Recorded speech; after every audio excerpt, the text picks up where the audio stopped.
Kabut turun tanpa jeda di kaki Gunung Lawu malam itu. Udara dingin merayap perlahan seperti tangan tak kasat mata yang menyusup lewat celah-celah jaket dan kulit, menyelimuti setiap helai rambut dengan rasa lembab dan menggigil. Langit tak berbintang. Awan pekat menggantung seperti tirai kelabu yang menutupi segala petunjuk arah. Bulan pun enggan bersinar, seolah sadar malam ini bukan waktunya menunjukkan jalan. Di kejauhan, hanya terdengar suara serangga malam bersahut-sahutan. Tak ada suara manusia, tak ada cahaya senter dari pendaki lain. Hanya satu langkah yang terdengar, langkah Raka. Sepatu gunungnya menginjak tanah basah yang licin, menciptakan suara pelan yang terdengar berulang, seperti detak jam di ruang kosong. Lambat tapi pasti. Sebelum ia memulai perjalanan, Raka berdiri sejenak di depan jalur masuk pendakian. Di balik tubuhnya yang tampak tenang, pikirannya riuh. Tidak hanya karena rasa gelisah yang sejak sore muncul entah dari mana, tetapi juga karena keheningan malam itu terasa terlalu sempurna. Tidak seperti malam-malam biasa di gunung. Bukan kesunyian biasa, tapi sunyi yang menggigit, yang seolah menelan suara napas sendiri. Gunung Lawu terkenal dengan aura mistisnya. Bagi sebagian orang, ia adalah tempat bertapa, tempat menyepi, tempat mencari wangsit. Bagi sebagian lain, ia adalah pintu. Pintu menuju dunia yang tidak seharusnya disentuh manusia biasa. Dunia yang tersembunyi di balik kabut, di antara celah batu, di bawah akar pohon tua, di balik semak yang tak pernah bergetar meski ditiup angin. Raka tidak mempercayai cerita-cerita seperti itu. Ia naik bukan untuk mencari spiritualitas atau menantang dunia gaib. Ia hanya ingin menyendiri. Ia hanya ingin lari dari suara-suara dunia yang terlalu ramai. Dari rutinitas yang tak memberinya makna. Dari luka yang belum kering. Tapi yang tidak ia sadari, kadang saat seseorang terlalu kosong, maka ia menjadi wadah. Dan saat seseorang menjadi wadah, maka ia menjadi magnet. Bukan untuk kebahagiaan, tapi untuk sesuatu yang tak bisa dijelaskan dengan akal sehat. Langkahnya semakin masuk ke jalur pendakian. Hutan pinus menyambut seperti deretan penjaga tua yang diam dan penuh rahasia. Daun-daun kering berjatuhan perlahan, seolah mengiringi langkahnya dengan tatapan tak terlihat. Angin mulai berubah. Tidak lagi menyisir dari satu arah, tapi berputar, memutar suara dan aroma yang tak biasa. Hidung Raka tiba-tiba menangkap bau wangi samar, bunga melati. Wangi yang seharusnya menenangkan, kini terasa mengusik. Di tengah hutan gelap, wangi melati bukanlah pertanda kehadiran sesuatu yang alami, melainkan sinyal kehadiran yang tidak seharusnya ada di dunia manusia. Jam di tangannya menunjukkan pukul 21.45. Tapi waktu seolah tidak berjalan di gunung ini. Sejak ia mulai menapakkan kaki di jalur pendakian, rasa kantuk menghilang. Perasaan lelah menguap. Hanya ada satu sensasi yang tertinggal. Perasaan diawasi. Dari belakang, dari kanan, dari kiri. Tapi setiap ia menoleh, tak ada siapa-siapa. Langkah Raka terhenti ketika kabut mulai menebal secara tiba-tiba, seperti tirai putih susu yang turun begitu cepat tanpa angin. Kabut itu menelan jalan setapak dalam sekejap. Pohon-pohon di sekitar hanya tampak seperti bayangan samar yang perlahan menghilang. Senter di tangan Raka mulai bergetar cahayanya. Baterai penuh, tapi cahaya meredup perlahan, seperti enggan menunjukkan arah. Dalam kabut yang semakin menebal, suara samar mulai terdengar. Bukan suara binatang, tapi suara nyanyian. Jauh, seperti datang dari celah kabut. Irama pelan yang tak bisa dipahami artinya. Seolah bukan dalam bahasa manusia, tapi ada irama. Irama yang anehnya membuat telapak kaki Raka bergerak, seolah tubuhnya ditarik tanpa perintah dari pikirannya sendiri. Di tempat lain, jauh di bawah gunung, langit masih cerah. Di desa terakhir sebelum jalur pendakian, Seorang pria tua yang tinggal di dekat base camp mendongak ke langit dan menghela napas panjang. Ia merasakan sesuatu yang tidak biasa. Dan dalam hati kecilnya, ia berdoa, semoga tidak ada anak muda keras kepala yang nekat naik malam ini. Doa itu datang terlambat. Raka sudah terlalu jauh dari jalur. Tapi bukan karena ia tersesat. Ia dipanggil. Dan panggilan itu bukan dari manusia. Beberapa hari sebelum malam itu, Raka duduk sendiri di kamarnya yang gelap. Hanya diterangi cahaya dari layar ponsel yang tak berhenti menampilkan foto-foto masa lalu. Wajah perempuan yang pernah ia cinta muncul di sana, tersenyum bersama pria lain. Senyum yang dulu hanya untuknya. Jari-jarinya gemetar, bukan karena marah, tapi karena kosong. Perasaan hampa itu menancap dalam, mengakar dalam pikirannya seperti racun yang tak kasat mata.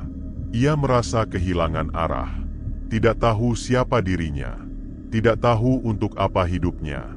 Bertahun-tahun hidup dikejar ambisi, karir, pencapaian, hubungan, pengakuan dari orang-orang yang bahkan tidak mengenalnya dengan utuh. Tapi kini semua itu runtuh hanya dalam hitungan minggu. Kantor memecatnya, orang tuanya kecewa, dan perempuan yang ia kira akan menemaninya sampai tua, pergi begitu saja, dengan alasan, kamu gak lagi jadi diri kamu sendiri. Dan mungkin, dia benar. Dalam keheningan itu, Raka mulai merasa panggilan aneh dalam pikirannya. Panggilan untuk pergi, untuk menjauh. Bukan sekadar liburan, bukan pelarian biasa, tapi keinginan kuat untuk menghilang. Untuk tidak terlihat. Untuk menyendiri di tempat di mana tak seorang pun bisa mencarinya. Tempat di mana suara manusia tidak menjangkau, di mana sinyal tak masuk, dan waktu tidak memiliki arti. Gunung. Tempat itu selalu menjadi pelarian terakhir bagi orang-orang yang patah. Gunung menawarkan sunyi. Dan dalam sunyi, ada harapan akan ketenangan. Raka menatap peta digital di ponselnya. Nama-nama gunung bermunculan, tapi matanya tertuju pada satu titik yang seolah menyala lebih terang dari lainnya. Gunung Lawu. Ia tak tahu kenapa memilih Lawu. Mungkin karena cerita-cerita mistisnya. Mungkin karena ia ingin merasa takut. Karena rasa takut, kadang lebih baik daripada tidak merasa apa-apa. Tapi lebih mungkin lagi, karena ada sesuatu di dalam dirinya yang tertarik ke sana. Seperti magnet yang tak kasat mata. Tarikan yang tidak logis, tapi sulit dilawan. Persiapan ia lakukan seadanya. Tas carrier, sleeping bag, makanan ringan, jaket, dan senter. Ia bahkan tidak membawa tenda, hanya flysheet kecil. Ia ingin tidur terbuka di bawah langit. Ia ingin bicara langsung pada langit, bertanya, apa sebenarnya yang salah dengan aku? Sebelum berangkat, ibunya menelepon, tapi tak ia angkat. Teman-temannya mengirim pesan, tapi tak ia baca. Raka memutuskan, untuk perjalanan kali ini, ia tak akan memberitahu siapapun. Tidak ada update Instagram, tidak ada story WhatsApp. Ia ingin menghilang, dan berharap saat ia kembali, semua rasa sakit itu ikut hilang. Hari itu, ia tiba di Cemoro Kandang saat sore hampir habis. Langit mulai menunjukkan warna tembaga, dan udara di sana terasa asing, dingin tapi lembab, seperti menyimpan rahasia. Hanya ada satu motor lain yang terparkir, milik petugas base camp. Tak ada pendaki lain, hanya dia. Ia melapor seadanya. Petugas bertanya apakah dia yakin ingin naik malam ini. Tapi Raka hanya tersenyum dan mengangguk. Dalam hati, ia tahu ini bukan tentang naik atau tidak naik. Ini tentang apakah ia akan kembali atau tidak. Saat langkah pertamanya menginjakan jejak di jalur pendakian, dunia terasa berbeda. Bukan hanya karena udara yang berubah, tapi karena pikirannya sudah tak lagi berada di dunia yang sama. Ia tidak membawa doa. Ia tidak membawa zikir. Ia tidak membawa apapun yang bisa melindunginya selain jaket tebal dan tekad untuk menemukan dirinya kembali. Tapi bagaimana mungkin seseorang bisa menemukan dirinya di tempat yang bahkan bukan milik manusia? Perjalanan terus ia lanjutkan. Kabut mulai turun. Langkahnya tetap teguh. Tapi ia tidak tahu bahwa semakin tinggi ia naik, semakin dalam ia masuk ke wilayah yang tak tampak di peta. Wilayah yang bukan milik siapa-siapa. kecuali mereka yang tak bisa dilihat. Di antara pepohonan yang menjulang seperti pilar-pilar sunyi, di balik dedaunan yang tak bergerak meski diterpa angin, ada sesuatu yang memperhatikan. Bukan hanya memperhatikan, tapi menilai, menakar, mencari celah. Karena bagi mereka, manusia seperti Raka, kosong, lelah, dan penuh luka adalah sasaran empuk. Dan Raka, yang datang tanpa perlindungan, tanpa cahaya dalam hatinya, sudah menjadi milik mereka sejak ia memutuskan naik malam itu. Langkah demi langkah membawa Raka semakin tinggi. Udara makin tipis, napas mulai berat, tapi tubuhnya seperti kehilangan rasa. Sejak 1 jam lalu, ia merasa seperti berjalan tanpa tujuan yang jelas. Jalur setapak yang biasanya mengarah naik, kini berkelok aneh. Kadang ia merasa berjalan di tempat, kadang seperti berputar. Tapi tak ada rasa panik. Justru ada ketenangan ganjil yang membuatnya tetap berjalan, seolah jalurnya sedang digariskan oleh sesuatu yang tak tampak. Pepohonan di sekitar makin padat. Raka tidak ingat pernah melalui jalur ini sebelumnya. Padahal ia pernah naik ke Lawu 2 tahun lalu bersama teman-temannya. Tapi jalur malam ini terasa berbeda. Lebih sunyi, lebih pekat. Tidak ada suara burung malam. Tidak ada gesekan ranting. Hanya suara langkahnya sendiri yang menggema seperti gema kosong dalam lorong panjang.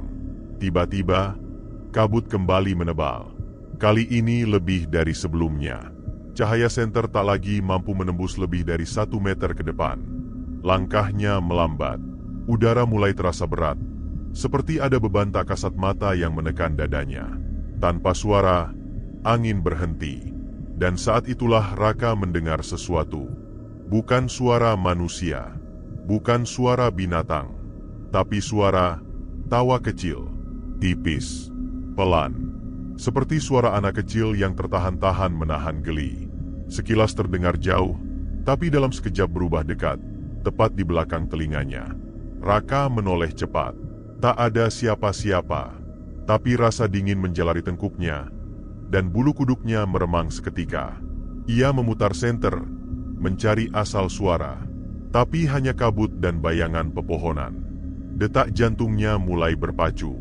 Untuk pertama kalinya malam itu, ia merasa ada yang tak beres. Namun tubuhnya tidak bergerak ke bawah. Ia justru melangkah ke arah suara. Bukan karena berani, tapi seperti tubuhnya dikendalikan. Digerakkan oleh dorongan yang bukan dari pikirannya. Semakin ia melangkah, suara tawa itu menghilang, digantikan oleh suara lain. Kali ini bukan tawa, tapi isak, tangisan perempuan. Suara yang terdengar begitu nyata, seperti berasal dari balik semak atau celah batu. Lembut, putus asa, dan memanggil-manggil tanpa kata. Raka mendekat, matanya mencari. Tidak ada siapapun, tapi suara itu makin jelas, menggema di kepala. Ia tidak sadar bahwa ia mulai meninggalkan jalur. Kakinya mulai menginjak tanah basah yang tidak rata. Ranting-ranting mencakar pergelangan kakinya.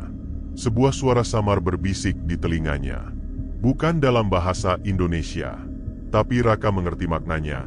Jangan pulang, belum waktunya. Semakin jauh ia melangkah, suasana berubah drastis. Pohon-pohon tampak berbeda, lebih tua, lebih bengkok, dan tampak seperti membungkuk ke arahnya. Tanah menghitam, kabut berubah menjadi lebih pekat, seperti asap dupa yang tak hilang meski ditiup. Lalu, mendadak, semuanya diam. Sunyi total. Bahkan suara napas sendiri pun seperti tertelan oleh udara. Raka berhenti. Tubuhnya membeku. Di hadapannya, tampak sebuah batu besar berdiri seperti altar tua. Di atasnya ada bunga-bunga melati yang masih segar, tersusun rapi. Di sebelahnya, kain putih terlipat dengan bekas noda merah kecoklatan. Aroma wangi melati yang tadi samar, kini menusuk hidung. Bukan lagi harum, tapi amis. Kakinya gemetar, tubuhnya ingin lari, tapi telinganya kembali menangkap sesuatu. Suara langkah, tapi bukan langkah satu orang. Langkah banyak kaki, pelan, serempak, dari segala arah. Raka tidak bisa bergerak, lehernya terkunci untuk tidak menoleh. Ia hanya bisa berdiri di sana, merasakan keberadaan puluhan, mungkin ratusan sosok tak terlihat mengelilinginya. Matanya basah, tapi bukan karena sedih. Air mata itu mengalir begitu saja, keluar tanpa perintah, seperti tubuhnya sedang memberi isyarat bahwa ia tidak lagi sendirian, dan ia bukan lagi sepenuhnya milik dunia ini. Tiba-tiba, angin kencang berputar di sekitarnya. Debu, daun, dan kabut berputar dalam pusaran tak terlihat. Cahaya senter mati total. Dunia berubah hitam. Dalam kegelapan total itu, sebuah bisikan masuk ke dalam telinganya. "Sudah kami tunggu, Raka." Lalu, gelap. Tubuhnya jatuh ke tanah. Malam belum berubah.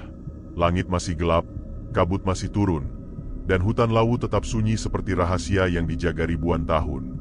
Namun di antara keheningan yang sama itu, ada sesuatu yang telah berbeda. Raka kini terbaring di tanah. Tubuhnya lemas seperti baru saja disedot habis tenaganya. Tapi kesadarannya kembali, meski samar. Ia tidak tahu berapa lama ia pingsan. Ia juga tidak tahu di mana dirinya sebenarnya sekarang. Semua terasa asing, padahal seharusnya ia masih berada di jalur pendakian. Tubuhnya terasa berat, tapi bukan berat fisik. Lebih seperti sisa dari kegelapan yang sempat membungkusnya. Kegelapan yang tak sekadar tak bercahaya, tapi juga tak berjiwa. Perlahan, ia bangkit duduk, meraba tanah di bawahnya. Daun-daun basah, ranting patah, aroma tanah hutan. Tapi ada pula sesuatu yang berbeda. Wangi lembut yang samar, seperti aroma kayu cendana dan embun pagi. Ia mengangkat kepala. Di sekelilingnya, kabut perlahan terbelah. Bukan tertiup angin, tapi seperti dipaksa mundur oleh sesuatu yang tidak kasat mata. Udara di sekitar menjadi hangat, lembut, tidak lagi menghimpit. Dan saat itu, tanpa suara, tanpa pergerakan mencolok, sebuah cahaya mulai terbentuk di antara pohon-pohon. Cahaya itu bukan seperti sinar senter atau obor. Lebih mirip sinar bulan yang jatuh dari langit, tapi lebih pekat, lebih hidup, dan bergerak perlahan mendekatinya. Di dalam cahaya itu, muncul sosok. Tidak tinggi, tidak pula gagah, tapi ada kehadiran besar yang menyertainya. Sosok itu tampak berselimut jubah bersih yang menjuntai hingga menyentuh tanah.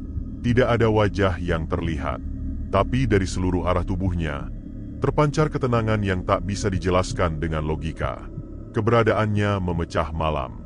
Hutan yang sebelumnya menyeramkan, kini seperti menjadi saksi dari kehadiran sesuatu yang telah dijanjikan sejak lama. Hawa dingin berganti sejuk.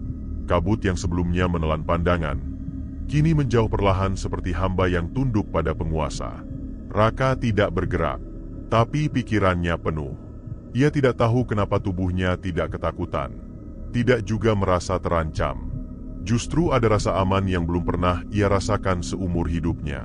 Seperti berada dalam pelukan sesuatu yang sangat tua, sangat bijaksana, dan sangat tahu siapa dirinya sebenarnya. Sosok bercahaya itu berdiri tak jauh dari Raka.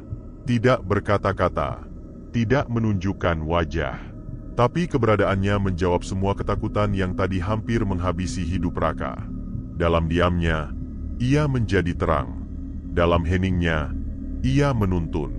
Tanpa gerak, ia membawa Raka keluar dari kegelapan yang nyaris menelannya. Hutan di sekitar mulai berubah. Suasana yang tadinya berat dan sesak, kini perlahan membuka jalan.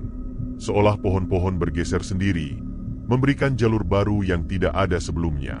Tanah di bawah kaki Raka yang tadi licin dan becek, kini padat dan bersih. Langkahnya terasa ringan, seperti dibimbing oleh kekuatan yang lebih besar dari dirinya. Sambil berjalan pelan, di antara jalur yang dibentuk oleh cahaya dan keheningan, Raka merasakan bahwa ia sedang ditarik kembali, bukan ke jalur pendakian, bukan ke perkemahan, tapi ke jiwanya sendiri. Setiap langkah membawa ingatan pulang. Nama, tujuan, rasa kehilangan, semuanya satu persatu kembali. Tidak sekaligus, tapi cukup untuk mengembalikannya ke dunia yang sempat ia tinggalkan. Di kejauhan, fajar mulai menunjukkan tanda. Cahaya merah tipis mulai menembus celah pohon. Tapi sosok bercahaya itu belum berhenti. Ia terus berjalan di depan Raka, tak menoleh, tak menyentuh, Tapi cukup dekat untuk membuat Raka tahu, ia tidak sendiri. Lalu, saat matahari benar-benar mulai menyentuh tanah dengan cahaya pertamanya, sosok itu berhenti. Tidak ada perpisahan, tidak ada suara. Ia hanya berhenti, lalu perlahan, tubuhnya larut dalam cahaya yang menembus kabut pagi. Menghilang seolah memang hanya hadir sebentar untuk satu tugas, mengembalikan Raka. Dan saat semua lenyap, Raka berdiri sendirian. Tapi tidak lagi merasa sendiri. Ia melihat ke sekeliling dan mengenali jalur itu. Jalur resmi pendakian. Tanahnya, pohonnya, batu-batunya, semua pernah ia lewati. Ia kembali, tapi dirinya telah berubah. Mentari pagi mulai menggantung rendah di antara pepohonan. Cahayanya menyelinap malu-malu melalui celah dedaunan, memantul pada embun yang menggantung di ujung-ujung daun, menciptakan kilau seperti serpihan kaca di udara. Hutan Lawu yang semalam begitu asing dan menakutkan, kini terlihat tenang, nyaris suci. Namun bagi Raka, suasana ini bukan sekadar indah. Ini adalah pertanda bahwa ia masih hidup, bahwa dirinya telah benar-benar kembali ke dunia yang nyata. Langkahnya lemah, nafasnya berat, tubuhnya masih diliputi sisa kedinginan dan kelelahan yang menggumpal, seperti racun yang perlahan keluar bersama setiap hembusan napas. Tapi tidak ada lagi rasa takut, tidak ada rasa bingung, tidak ada kabut dalam pikirannya. Hanya keheningan yang bersih, dan rasa syukur yang begitu dalam mengalir seperti sungai yang tak pernah kering. Ia menuruni jalur itu pelan, sesekali berhenti untuk memastikan bahwa yang ia lihat memang nyata. Jalur tanah merah dengan jejak kaki pendaki lain, potongan ranting yang terinjak, bahkan bekas botol plastik di tepi jalur. Semuanya menjadi bukti bahwa ia sudah kembali dari batas dunia yang tidak seharusnya ia masuki. Semakin jauh ia melangkah, semakin banyak suara mulai terdengar. Burung-burung kecil bernyanyi dari atas pohon. Angin menggerakkan dedaunan seperti tepukan lembut dari langit. Hutan perlahan menjadi hidup. Dan tiba-tiba, suara manusia memecah keheningan. Teriakan dari kejauhan. Nama yang dipanggil. Raka berhenti. Ia mengenali suara itu. Lalu muncul dua sosok dari balik semak. Dua orang pendaki yang ia temui sebelum hilang. Wajah mereka penuh keheranan dan kelegaan saat melihatnya. Tapi Raka hanya berdiri. Diam. Ia tidak tahu harus berkata apa. Sebab bagaimana mungkin ia menjelaskan apa yang telah terjadi? Mereka segera menghampirinya, menuntunnya perlahan. Salah satu dari mereka memberikan air minum. Yang lain membopong tubuh Raka dengan pundaknya. Dalam perjalanan kembali menuju pos, mereka terus berbicara, menceritakan bahwa tim SAR sempat dikerahkan, bahwa ia dinyatakan hilang selama 2 hari, bahwa ia ditemukan nyaris di jalur utama, di titik yang seharusnya telah dilewati berulang kali, namun entah mengapa ia tak terlihat sebelumnya. Raka hanya mendengar, tidak merespons. Di dalam dirinya, semuanya masih mencerna. Hatinya tahu bahwa ia telah melewati sesuatu yang tak semua orang akan mengerti. Dan itu tidak masalah. Sebab yang penting baginya bukan siapa yang percaya, tapi siapa yang membimbingnya kembali. Di pos pendakian, wajah-wajah lega menyambutnya. Ada tepuk tangan, ada tangisan kecil dari seseorang yang tak ia kenal. Ada juga beberapa yang menatap dengan mata heran dan penuh tanya. Tapi semua itu hanya bayang-bayang kecil dari perjalanan besar yang telah ia alami. Saat malam kembali turun di hari yang sama, Raka duduk sendirian di beranda pos. Ia menatap langit, kali ini bukan dengan keluh, tapi dengan keheningan yang dalam. Ia tahu, hidupnya tidak akan lagi sama. Sebab kini ia telah melewati 2 dunia, dan selamat, bukan karena kekuatannya sendiri, tapi karena campur tangan yang tidak bisa dijelaskan oleh akal manusia. Ia mengingat aroma cendana, cahaya samar yang lembut, dan kehadiran yang tak memerlukan kata-kata untuk memberi petunjuk. Dan di malam yang sejuk itu, di bawah langit yang penuh bintang, Raka menutup mata, bukan untuk melupakan, tapi untuk mengingat. Sebab beberapa perjalanan tidak untuk diceritakan, melainkan untuk dijaga, dalam diam, di kedalaman jiwa. Hari-hari setelah kejadian itu tidak kembali seperti sebelumnya. Meski tubuh Raka telah berada di dunia nyata, sebagian jiwanya seolah masih tertinggal di jalur hutan Lawu yang diselimuti kabut. Ia kembali ke rumah, kembali ke kehidupannya yang semula sibuk dan terukur, Tapi ada yang berbeda, sebuah perubahan yang sunyi namun sangat nyata. Raka tak lagi terburu-buru dalam menjalani hari. Ia yang dulunya mudah gelisah kini justru lebih sering tenggelam dalam diam. Ia menyukai suara jam dinding, desir angin sore, dan gema azan maghrib yang dulu nyaris tak ia hiraukan. Pikirannya kini bergerak dalam ritme yang lambat, seolah setiap detik harus direnungkan, bukan sekadar dilewati. Pekerjaan yang dulu menjadi pusat hidupnya, kini terasa seperti urusan kecil. Panggilan rapat, tenggat waktu, bahkan ambisi yang dulu begitu menguasai pikirannya, kini tampak remeh di hadapan kesadaran baru yang tumbuh di dalam dirinya. Ia mulai melihat dunia seperti seseorang yang baru terlahir. Bukan karena ia ingin melupakan yang lama, tapi karena ia merasa telah bertemu dengan kebenaran yang tak bisa ditawar. Setiap malam, ia terbangun tanpa sebab. Tidak dengan ketakutan, tapi dengan rasa rindu yang tak bisa dijelaskan. Rindu pada sesuatu yang tak bisa ia sentuh. Rindu pada keheningan yang ia temui di balik kegelapan lawu. Rindu pada kehadiran yang menyelamatkannya dari jerat kegelapan. Dan saat ia menatap keluar jendela, melihat bulan menggantung di langit, ia tahu bahwa yang ia alami bukan sekadar pengalaman mistis, tapi teguran sekaligus rahmat. Raka mulai menulis. Bukan untuk dibaca orang lain, tapi untuk dirinya sendiri. Ia menuliskan apa yang ia ingat, apa yang ia rasakan, dan apa yang kini ia yakini. Ia tidak menyebut nama, tidak menuliskan makhluk yang ia temui, tapi dalam setiap barisnya, terasa bahwa ia telah menjadi manusia yang tak lagi sama. Orang-orang di sekitarnya mulai memperhatikan perubahan itu. Teman-temannya mengira ia trauma. Keluarganya menduga ia mengalami tekanan batin. Tapi Raka tidak mencoba menjelaskan. Ia hanya tersenyum, lalu kembali tenggelam dalam pikirannya. Sebab ia tahu, tidak semua cerita harus dipahami oleh orang lain. Beberapa cerita justru diciptakan untuk menjaga seseorang tetap rendah hati, tetap ingat, dan tetap berserah. Ia tak lagi merasa perlu membuktikan apapun. Tidak butuh pengakuan, tidak butuh simpati. Yang ia butuhkan kini hanyalah keheningan, waktu, dan doa. Sebab ia sadar, apa yang menolongnya di gunung bukanlah kebetulan. Ia tahu betul bahwa dirinya telah dilihat dan diselamatkan oleh sesuatu yang tidak kasat mata, tapi sangat nyata. Perubahan itu menjalar pelan. Ia mulai rajin salat, mulai membaca kembali kitab yang dulu hanya ia sentuh saat hari besar.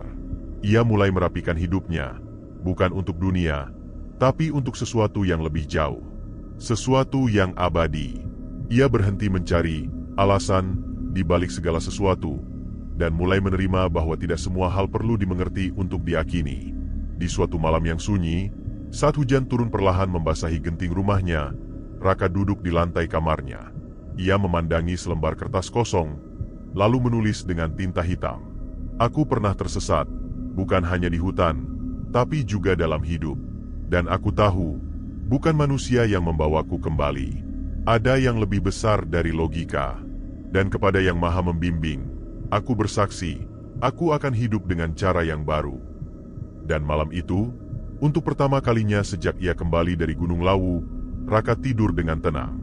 Tanpa mimpi, tanpa rasa gelisah. Sebab ia tahu, ia telah berubah. Dan perubahan itu bukan karena kehendaknya sendiri, tapi karena sesuatu yang datang dari langit. Waktu terus berjalan, dan kisah Raka perlahan menjadi kabur di telinga mereka yang dulu mencemaskannya. Seperti semua cerita yang memudar, dunia kembali sibuk dengan urusan masing-masing. Tapi bagi Raka, apa yang ia alami di Gunung Lawu tidak pernah menjadi masa lalu. Ia tidak menyimpannya sebagai kisah seram, legenda, atau kejadian mistis belaka. Ia menjadikannya sebagai titik balik, sebagai pagar abadi yang membatasi dua versi dirinya, sebelum dan sesudah dipanggil kembali dari kegelapan. Kini, Raka hidup dalam ritme yang tidak lagi ditentukan oleh ambisi. Ia memilih sunyi. Ia memilih waktu untuk dirinya sendiri. Ia tidak lagi terobsesi pada kecepatan dunia, karena ia tahu ada saat di mana manusia bisa berjalan cepat, tapi tidak tahu kemana sebenarnya ia melangkah. Ia sering mendaki lagi, tapi bukan untuk menaklukkan alam. Bukan untuk mengabadikan puncak lewat foto.